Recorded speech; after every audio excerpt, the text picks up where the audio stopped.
video, I am doing my books to munch in September. And yes, I am aware that it is already like over halfway through September, so I am very late with this TBR, but I have obviously started already, so it's gotta count for something.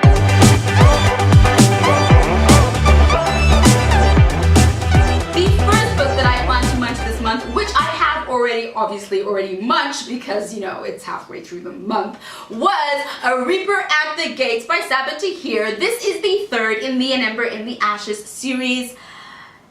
If you have not started this series, you need to. I will give a full review of this, of course, at the end of the month. But basically, for those of you who don't know, it follows the lives of Leia, Elias, and Helene. And basically, Leia is a scholar slave who, in An Ember in the Ashes, goes on this epic adventure to rescue her brother from a life of being in captivity because he's under arrest because he's been helping make illegal weapons for a scholar martial resistance. You gotta read it to fully understand, but basically, Leia gets herself in some stuff and she poses as a slave, or actually she becomes a slave, but she becomes a slave in order to get into somewhere so that she can find out a way to rescue her brother, and along that way she meets Helene and Elias, and they have their own things going on, and it all comes into this glorious epic thing of awesomeness. And as I mentioned in my last books to munch, I'm trying to pick a new book that I buy the most recently and then read that, as well as reading two older books that I've had on my shelf for a while. So A Reaper at the Gates is the new book that I'm reading for this month, and now I will tell you the second book that I'm reading this month, and that is Heartless by Marissa Mayer. This is my old new one. This is one that I've had on my shelf for, I think, again, two and a half years. Seems to be my average of keeping a book on my books to munch shelf. So I have had this on my shelf for a very, very long time. I think I got it after I read Cinder or after I read Scarlet, but definitely within the first couple of books in the Luna Chronicles, when I saw Marissa Mayer's done something else, and I was like, oh my gosh, I love Marissa Mayer, let me take it. And then I just put it on my shelf, and of course devoured the whole Luna Chronicles series and many, many other series, but finally I'm getting round to an old but new one for me. So I'm going to read Heartless, which, from what I can tell, in the whole vein of Marissa Mayer and her retellings, this is an Alice in Wonderland retelling. It says, in Heartless, the nonsense that is Wonderland gets a reverential makeover full of heart and its own idiosyncratic character. And just based on how much I love Cinder, which was Cinderella, Scarlet, which was Red Riding Hood, and blah, blah, blah, blah, and all the other delightfully unique, incredibly unique, but wonderfully familiar retellings that Marissa Mayer does, I am so excited to dive in to Heartless. And by the way, just a side note, I absolutely love this cover. I think in a tag I chose this cover as one of my favorite covers of all time. It genuinely is. I do not know what it is, but it just, I think it's the color combination, the crown, the sword, the vines, it's raised, it's smooth, it's velvety. This is just, so I'm even more excited to read it just because every time I go to read it, it's gonna be so pretty and enticing. The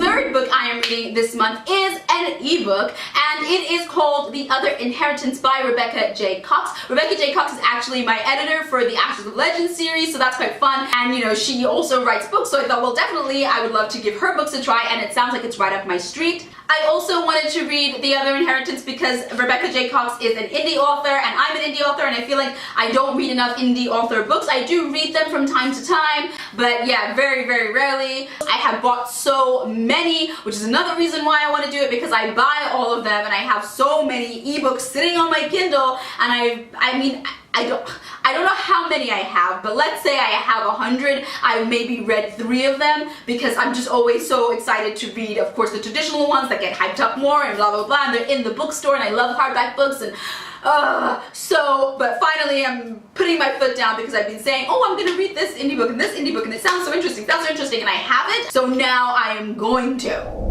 So The Other Inheritance follows the life of a girl called Reggie. She's 17 years old, and basically from what I garner from the blurb is that she discovers that she has powers that she of course never knew about, and what happens is that she actually starts to see a biker guy in her dream that starts telling her stuff about magic and all this mystical stuff, and she's like, what are these vivid dreams that I'm having, and this mysterious handsome guy. And then she goes to class, and it's a biology class, and she's supposed to be dissecting this frog, but instead, you know, she touches it and brings it back to life, which, you know, is awkward, and everyone freaks out, and she freaks out, and the man in her dreams keeps coming back and, you know, saying all these things and saying that she's in danger and that she has to leave and go to some place called the Other. And now from the title and the fact that this place is called the Other, I'm guessing that she has a parent or something that she has inherited something from. This parent is a magical parent that lives in this place called the Other, hence the Other inheritance. But that is just my clever deductive detective skills. I do not know if I'm correct, but it does sound like it's very much up my street with, you know, discovering powers you never knew you had, going to other realms, and of course mysterious handsome men appearing in your dreams.